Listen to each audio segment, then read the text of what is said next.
Hi hello, എന്തുണ്ട് വിശേഷം? ഫുഡൊക്കെ കഴിച്ചോ എല്ലാവരും? സൗണ്ടൊക്കെ പോയിരിക്കുകയാണ്. ഇന്ന് നമ്മളുണ്ടല്ലേ ആൻറ്റി ഏജിങ്ങിനെ കുറിച്ചിട്ട് ഒരുപാട് ആൾക്കാർ വീഡിയോ ചെയ്യുന്നുണ്ടല്ലേ.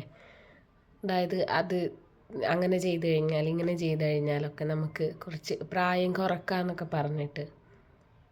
അപ്പം നമ്മൾ പല ആൾക്കാരും ഇപ്പോൾ പുറമേയുള്ള ഒരു പുട്ടി അടിച്ചിട്ട് ആ ഒരു പ്രായത്തങ്ങ് കുറക്കാൻ വേണ്ടി ശ്രമിക്കുന്നവരാണല്ലേ. എന്ത് വന്ന് തന്നെ എന്ത് മുഖത്ത് വന്നാലും അല്ലെങ്കിൽ എന്തെങ്കിലും വല്ല ഡാമേജുകളൊക്കെ സംഭവിച്ചാലൊക്കെ നമ്മളതൊരു മറയാക്കിയിട്ട് പോകുന്ന ആൾക്കാരാണ്. ഈ പറയുന്ന ഞാനായാലും അങ്ങനെയാണ്. ഞാൻ ആകെ ഉപയോഗിക്കുന്നതെന്ന് വെച്ചാൽ നമ്മുടെ ഓരോ ക്ലൈമറ്റിനനുസരിച്ചിട്ട് ചിലപ്പോൾ ക്രീമുകളൊക്കെ ഉപയോഗിക്കാറുണ്ട്. പ്രത്യേകിച്ച് ഇവിടെ തണുപ്പൊക്കെ ആകുമ്പോൾ ഭയങ്കര ഡ്രൈ ഒക്കെ ആയിരിക്കും. അപ്പോൾ കോൾഡ് ക്രീമൊക്കെ യൂസ് ചെയ്യാറുണ്ട്. ഇല്ലയെന്നൊന്നും പറയാറില്ല. പക്ഷേ സൺസ്ക്രീനൊന്നും അങ്ങനെ വല്ലപ്പോഴും നിർബന്ധമുള്ള കാര്യമൊന്നുമല്ല കേട്ടോ. ചിലപ്പോൾ തോന്നുകയാണെങ്കിൽ ഇന്ന് ഒരുങ്ങിയിട്ട് പോകണമെന്നൊക്കെ തോന്നുകയാണെങ്കിൽ ചിലപ്പോൾ എന്തെങ്കിലും വാരി അങ്ങ് തേക്കും. പിന്നെ മെയിനായിട്ടുള്ളത് പൗഡറാണ്. പൗഡർ ഇല്ലാത്തൊരു പരിപാടിയില്ല. എനിക്ക് പൗഡർ ഇട്ട് കഴിഞ്ഞാൽ എല്ലാം തികഞ്ഞു. നമുക്ക് നമ്മുടെ ഉള്ളിൽ തന്നെ തോന്നാറില്ലേ പലർക്കും ഞാൻ ഭയങ്കര സുന്ദരിയാണെന്ന്. അങ്ങനെ ചിന്തിക്കുന്ന ഒരാളാണ് കേട്ടോ ഞാൻ. ആര് പറഞ്ഞു കഴിഞ്ഞാലും എനിക്ക് എൻ്റെ ഉള്ളിൽ എന്നും സുന്ദരിയാണ്. അങ്ങനെയാണ് നമ്മൾ ശരിക്കും ചിന്തിക്കേണ്ടത്. വേറൊരാൾ പറയുന്നത് കേട്ടിട്ടല്ലല്ലോ നമ്മൾ തീരുമാനിക്കേണ്ടതല്ലേ. അപ്പം നമ്മൾ എന്തായിക്കോട്ടെ, സൗന്ദര്യം ഉണ്ടോ ഇല്ലയോ എന്നുള്ളതല്ല, നമ്മുടെ ഉള്ളിൻ്റെ ഉള്ളിൽ നമ്മൾ സ്വയം അങ്ങ് ചിന്തിച്ച് വെക്കുക. അപ്പം ഞാനതൊന്നല്ല കേട്ടോ പറഞ്ഞു വരുന്നത്. അപ്പോൾ നമ്മൾ ആദ്യം ശ്രദ്ധിക്കേണ്ട ഒരു കാര്യമുണ്ട്.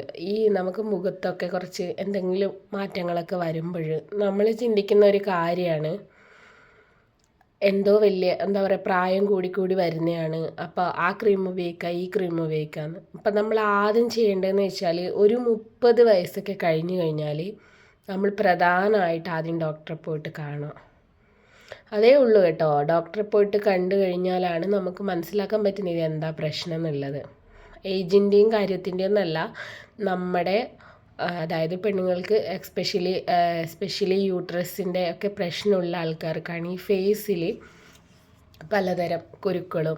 അപ്പോൾ 30 വയസ്സൊക്കെ കഴിയുന്ന ആൾക്കാരൊന്നും ഒരിക്കലും മുഖക്കുരു എന്ന് പറയുന്ന ഒരു ലേബൽ വരാറില്ല. അപ്പോൾ നമ്മൾ ശ്രദ്ധിക്കേണ്ട ഒരു കാര്യമാണ്, നമ്മൾ ആദ്യം ഡോക്ടറെ പോയിട്ട് കണ്ടിട്ട് അതിന് വേണ്ടി ചികിത്സിക്കുക. അല്ലാതെ ക്രീമുകളൊക്കെ വാരി തേച്ചിട്ട് വലിയൊരു ആപത്തിലോട്ട് പോയി വീഴാതെ നമ്മൾ ഡോക്ടറെ പോയി നോക്കിയിട്ട് അതിന് വേണ്ടുന്ന ട്രീറ്റ്മെൻറ്റ് എടുക്കുക. അല്ലാതെ ക്രീമിലൊന്നും ഇനിയും ഇങ്ങനെയൊന്നും വാരി തേച്ചിട്ടാരും പോലെ. പിന്നെ നമുക്ക് പൊടിക്കൈകളൊക്കെ ചെയ്യാം. ഇങ്ങനെയൊക്കെയുള്ള പ്രശ്നങ്ങളൊന്നും ഇല്ലെങ്കിൽ നമ്മൾ വീട്ടിലൊക്കെ പൊടിക്കൈകൾ ചെയ്യുന്നതിൽ കുഴപ്പമൊന്നുമില്ല. നാച്ചുറലായിട്ടുള്ള കാര്യങ്ങളൊക്കെ പല ആൾക്കാരും ഇന്ന് ചെയ്യാറുണ്ട്. അതൊന്നും ഒരു കുഴപ്പമില്ലാത്ത കാര്യമാണ്. അത് നമ്മുടെ ബോഡീനെ അങ്ങനെ എഫക്റ്റ് ചെയ്യുന്നില്ല. നമ്മുടെ വീട്ടിൽ കിട്ടുന്ന മഞ്ഞളായാലും കറ്റാർ വാഴ ആയാലൊക്കെ അതൊക്കെ നമുക്ക് ഉപയോഗിക്കാം. പക്ഷെ ആദ്യം നമ്മൾ ഡോക്ടറെ പോയിട്ടൊന്ന് കാണണം. പ്രത്യേകിച്ച് സ്ത്രീകളായതുകൊണ്ട് പറയാണ്, ഞാനൊരു സ്ത്രീ ആയതുകൊണ്ട് പറയാണ്.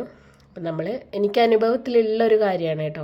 അപ്പോൾ എന്നോട് ഇതുപോലെ ഡോക്ടർ പറഞ്ഞതാണ്, നമ്മൾ മുഖക്കുരു എന്ന് പറഞ്ഞിട്ട് ചികിത്സിച്ചിട്ട് ഒരു കാര്യമില്ല. നിങ്ങൾ ചിലപ്പോൾ വേറെ എന്തെങ്കിലും കറ്റാർവാടി അങ്ങനെ എന്തെങ്കിലും തടുവായിരിക്കും മുഖക്കുരു പോകാൻ വേണ്ടിയിട്ട്. പക്ഷെ അത് നമ്മുടെ ഒരു ഏജിങ് കഴിഞ്ഞ് കഴിഞ്ഞാൽ നമ്മുടെ യൂട്രസിലൊക്കെ വരുന്ന കംപ്ലൈൻറ്റ് പ്രശ്നങ്ങളൊക്കെയാണ് നമ്മുടെ ഫേസിൽ പ്രതിഫലിക്കുന്നത്.